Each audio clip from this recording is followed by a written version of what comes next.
বাংলায় চালু থাকা সরকারি কোনো সামাজিক প্রকল্প বন্ধ হচ্ছে না। পেপারলেস অফিস করা হবে, পোর্টালগুলি আপডেট করা হবে, সমস্ত বেনিফিশিয়ারির কাছে ডাইরেক্ট বেনিফিট ট্রান্সফারের মাধ্যমে সরাসরি অ্যাকাউন্টে পৌঁছে যাবে টাকা। যদিও সেগুলি স্বচ্ছতার সঙ্গে হবে, তবে কোনো মৃত মানুষ বা যারা অভারতীয় এই সমস্ত প্রকল্পের সুবিধা পাবেন না। সোমবার 11ই মে নবান্নে শুভেন্দু অধিকারী তার সরকারের প্রথম মন্ত্রিসভার বৈঠকে এই সিদ্ধান্ত নিয়েছেন। সোমবার ক্যাবিনেট বৈঠকের শেষে সাংবাদিক বৈঠকে এই প্রেস ব্রিফিংয়ে এই বক্তব্য জানান রাজ্যের মুখ্যমন্ত্রী শুভেন্দু অধিকারী। প্রসঙ্গত, বিজেপি সরকার ক্ষমতায় এলে চালু থাকা কোনো সরকারি প্রকল্প বন্ধ করা হবে না বলে আগেই জানিয়েছিলেন কেন্দ্রীয় স্বরাষ্ট্রমন্ত্রী অমিত শাহ। এবার রাজ্যে নতুন বিজেপি সরকারের প্রথম ক্যাবিনেট বৈঠকের পর ফের একবার তা জানিয়ে দিলেন মুখ্যমন্ত্রী। মুখ্যমন্ত্রী শুভেন্দু অধিকারী কি বলেছেন প্রেস ব্রিফিংয়ে শোনাবো আপনাদের।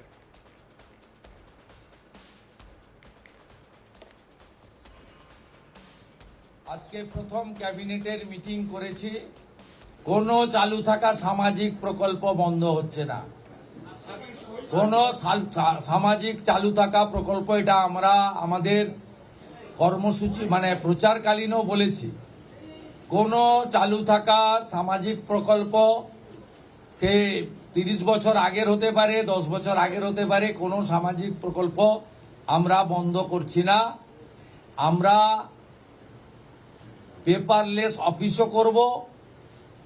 আমরা সমস্ত পোর্টালগুলোকে আপডেটও করব এবং সমস্ত বেনিফিশিয়ারি ডিবিটির মাধ্যমে, যেটা নরেন্দ্র মোদীজির নেতৃত্বে দেশের সরকার করেছে, ডাইরেক্ট বেনিফিট ট্রান্সফারের মাধ্যমে হবে এবং সবটাই স্বচ্ছতার সঙ্গে হবে।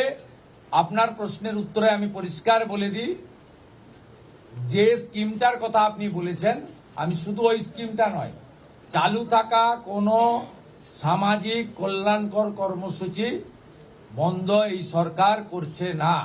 কিন্তু ট্রান্সপারেন্ট, স্বচ্ছতার সঙ্গে সেগুলো হবে।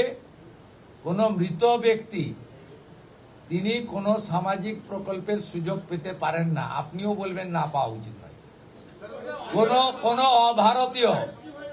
কোনো অভারতীয় তিনি ভারতের কোনো প্রদেশ বা জাতীয় সরকারের কোনো বেনিফিট তার পাওয়া উচিত নয়।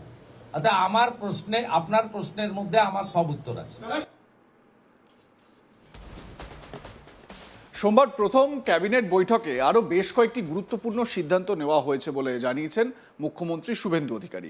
তিনি জানান, প্রতিশ্রুতি মতো বিএসএফকে জমি হস্তান্তর, আয়ুষ্মান ভারত প্রকল্পে যোগদান, ভারতীয় ন্যায় সংহিতা কার্যকর, কেন্দ্রীয় প্রকল্পে অংশগ্রহণ, চাকরি প্রার্থীদের বয়স সীমায় 5 বছরের ছাড় সহ মোট 6টি গুরুত্বপূর্ণ সিদ্ধান্ত নেওয়া হয়েছে।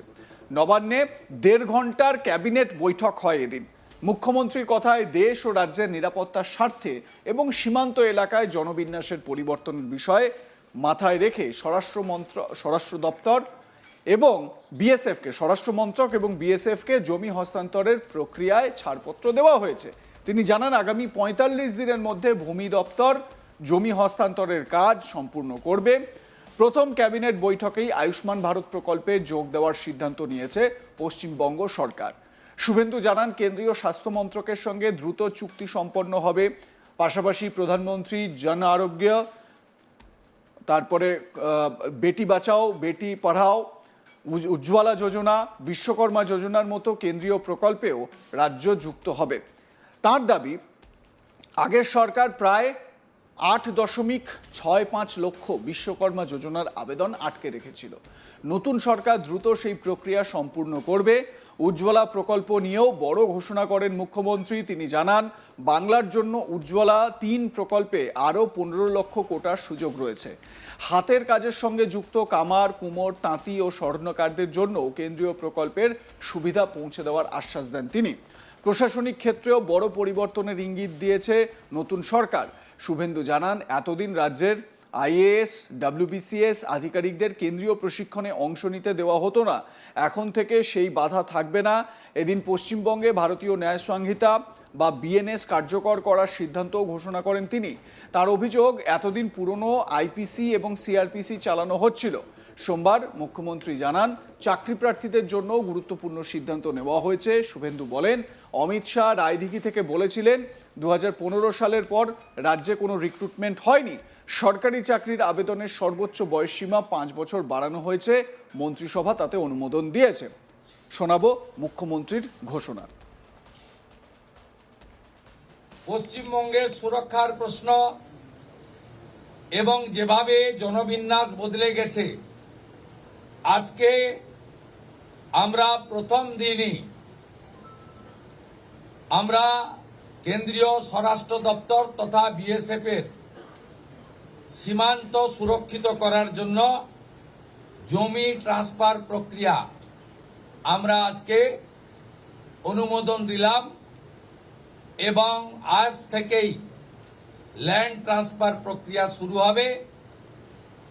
ভূমি ও রাজস্ব সচিব তাকে এবং মুখ্য সচিবকে দায়িত্ব দেওয়া হলো 45 দিনের মধ্যে বিএসএফ এর প্রয়োজনীয় জমি হস্তান্তর সম্পূর্ণ করতে হবে, যা আমাদের কেন্দ্রীয় স্বরাষ্ট্রমন্ত্রী নির্বাচনের আগেই বলেছিলেন। এই কাজটা আজকে প্রথম ক্যাবিনেটে আমরা করলাম। মাননীয় প্রধানমন্ত্রী নরেন্দ্র মোদীজি তিনি বলেছিলেন প্রথম ক্যাবিনেট মিটিংয়ে আমরা আয়ুষ্মান ভারতে যুক্ত হব। আমরা আয়ুষ্মান ভারতে যুক্ত হলাম এবং সংশ্লিষ্ট দপ্তর কেন্দ্রীয় স্বাস্থ্য দপ্তরের সঙ্গে প্রয়োজনীয় যে এগ্রিমেন্ট অন্যান্য যে বিষয়গুলি রয়েছে সেটা স্বাস্থ্য সচিব, মুখ্যমন্ত্রীর দপ্তরের উপদেষ্টা এবং মুখ্য সচিব মিলিতভাবে অতি দ্রুত সম্পন্ন করবেন। অর্থাৎ আজ থেকে মাননীয় প্রধানমন্ত্রীর ঘোষিত পশ্চিমবাংলার মানুষের প্রতি যে কমিটমেন্ট আজকে ভারতীয় জনতা পার্টির ক্যাবিনেট সেটা সম্পূর্ণ করলো। নিয়ম ফলো করার জন্য আমরা তাকে এম্পাওয়ার করলাম, দায়িত্ব দিলাম। সাথে সাথে শুনলে অবাক হয়ে যাবেন, বিএনএস ভারতীয় ন্যায় সংহিতা, যা মাননীয় প্রধানমন্ত্রী নরেন্দ্র মোদীজির নেতৃত্বে কেন্দ্রীয় স্বরাষ্ট্রমন্ত্রী মাননীয় অমিত শাহজি পার্লামেন্টে দুটো কক্ষে অনেক আগে অনুমোদন করেছেন। রাষ্ট্রপতি মহোদয়ের সই হয়েছে, রুল হয়ে গেছে। আমরা আশ্চর্য হয়ে গেছি যে এখানে বিএনএস কার্যকর করা হয়নি, অর্থাৎ অত্যন্ত অবৈধভাবে সংবিধানকে বৃদ্ধাঙ্গুষ্ঠ দেখিয়ে আগে সিআরপিসি আইপিসি চলছিল।